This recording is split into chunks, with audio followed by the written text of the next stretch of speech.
Tun Mahathir ni hidup dah 100 tahun. Ramai orang nampak projek mega dia semua berjaya. Tapi ada satu mega projek yang gagal paling besar, which is Perwajar Steel. So idea ni wujud bila tahun 1980-an. Kita ada dasar pandang ke timur. Kita nak tengok Jepun buat apa, kita nak buat lah. So at that time tu nak buat heavy industry. Ada proton, so kena guna besi banyak. Jambatan Pulau Pinang kena buat besi. Nak buat plus highway kena ada banyak besi. KLCC banyak besi.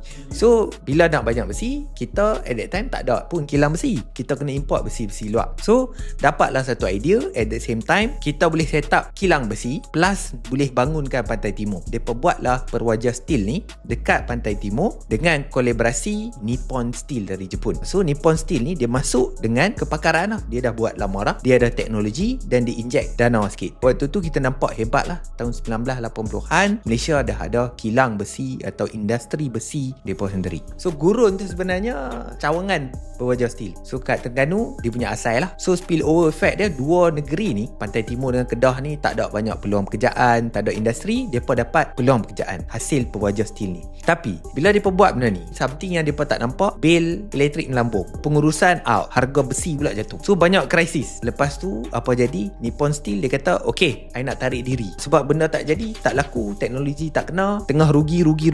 So buat apa I nak invest dalam negara you? So bila cabut lagi pening sebab dah tak ada enjin yang kuat. At that time Tun buat apa? Dia carilah orang yang boleh revamp company ni. Adalah wujud seorang, nama dia Eric Chia. Apa jadi? Bila dia masuk, bukan jadi lagi okay, jadi lagi teruk. Total hutang saja dekat 10 bilion. Dan bila aku compare, Nippon Steel masih sampai sekarang dengan hidup. Dia pula collaborate dekat US, ada US Steel. Dekat Malaysia benda ni gagal bukan sebab besi tak laku, sebab pengurusan lah. Dia urus dengan teruk. Orang yang dilantik Eric Chia tu basically dia bawa lari duit, macam-macam krisis, sampai dia terpaksa tutup company tu, dah bankrupt. Dan efek dia adalah of course lah, ramai hilang peluang pekerjaan.